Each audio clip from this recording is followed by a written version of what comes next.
KSL Broadcast House. This is Sunday Edition with Doug Wright. And good morning and welcome to Sunday Edition. We have a jam-packed program this morning, so many things to talk about. So we're going to get right to it. And so sadly, in Atlanta, Georgia this week, a real tragedy where 8 people lost their lives and 6 were Asian women, women of Asian descent. And it's sparked the conversation again about violence and racism that might be in our country targeted at specific groups. In this case, of course, the Asian community. Now, there are differing reports coming out of Atlanta at this point. Some saying, oh, if this isn't a hate crime, we don't know what is. Look at the Asian population, which is so small in this area. But 75% of the people who were killed were of Asian descent. We're also hearing the alleged perpetrator of this crime, it was sex addiction. Nobody quite knows at this point, but it certainly has opened up this conversation that we want to have today. And so I really appreciate Professor Fukushima joining us from the University of Utah, the Department of Ethnic Studies. And Professor, welcome to Sunday Edition. And while there are still so many unanswered questions, boy, for a lot of us, we wonder if this indeed was a hate crime. I'm not asking for a definitive answer from you, but does this have the signatures? Does it have some of the earmarkings of real concern? Yeah, so this particular case is both an example of racism, and so we see that this particular individual targeted Asian establishments. We know that oftentimes massage parlors, because of the history of massage parlors in the United States through U.S. military presence in Asia Pacific, that they're oftentimes, owned by, and the workers in them oftentimes tend to be Asian. Although it's, some may be a little bit more diverse, but predominantly known for Asian working class folks.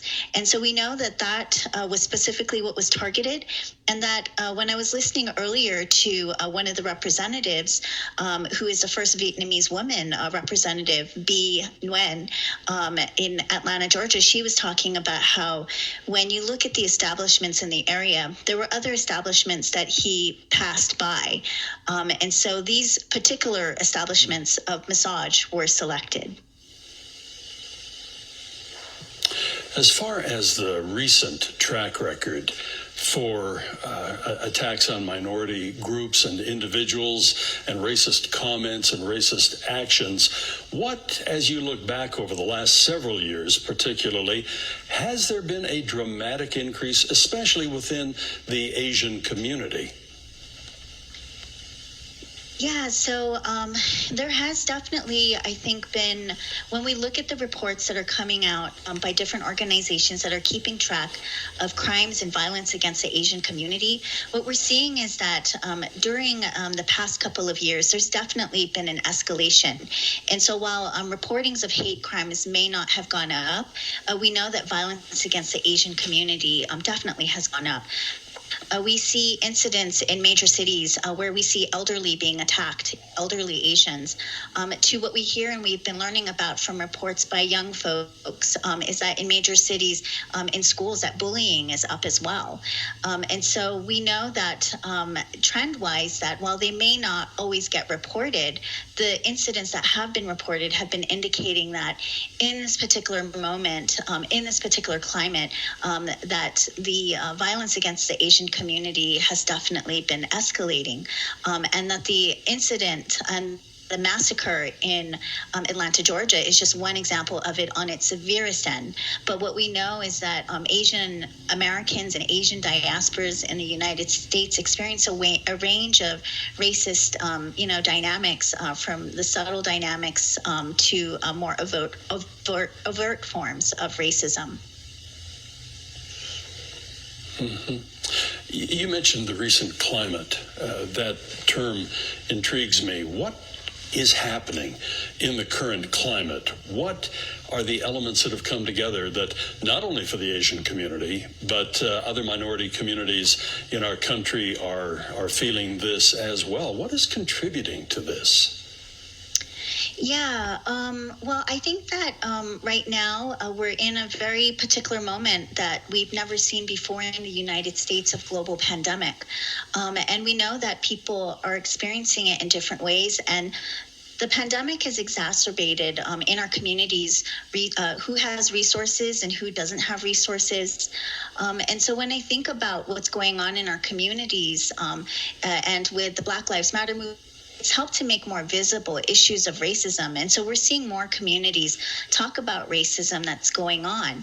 And we even saw within that movement Asians coming out for Black Lives Matter, as well as other affinity groups who identify with racism in the United States. But we know that also in this moment, what's unique to the Asian American experience is that the virus has been attached to the Asian community through derogatory references of its origins, as well as the assumptions that those that are Asian are carriers. And so we see that has actually really impacted a lot of Asian communities where, even for folks who are just living in their communities, we have conversations about how it's actually kind of scary to just, because of allergies or because, dust, to even sneeze in public while Asian, just, physiological normal reactions. And so we're in a very particular moment of this moment of pandemic where because of, racist language like calling it Kung flu or, the China virus has actually, those words have actually made it so that many people start to see Asian and disease and Asian as threat. And this is historical. The perception of Asians as a threat has a long history in the United States. Yeah. We have just a second, Professor, but I was reading an article and I wanted to quote this fairly exactly. Racism is often defined by those who have never experienced racism.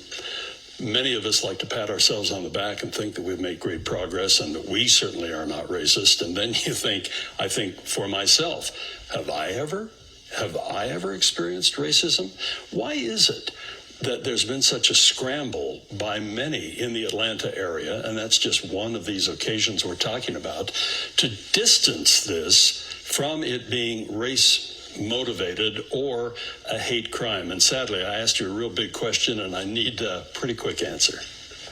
Yeah, so I think it goes back to when we think about even with Vincent Chin, when he was murdered in 1982, it took a movement, literally mass mobilization, for people to call it hate and that it was connected to racism. And so I think we have a long history of not wanting to see things for what they are in the United States. And when we see what's going on in Atlanta, I think that it might be moves to innocence or, people not wanting to call it because of, white privilege or white fragility. And so there's a range of reasons why they might not want to call it racism. That I can't really speak to the intentions, but I know the consequence of not naming what's happening is that in our communities, people feel invisible, silenced, and not seen when we know that there is a pattern of violence that is happening and that it is definitely racism and, anti-Asian sentiment and also anti-immigrant sentiment as well. Professor Fukushima, we greatly appreciate you joining us on Sunday Edition. Very interesting to chat with you. And we're going to take a quick break, and we'll be right back.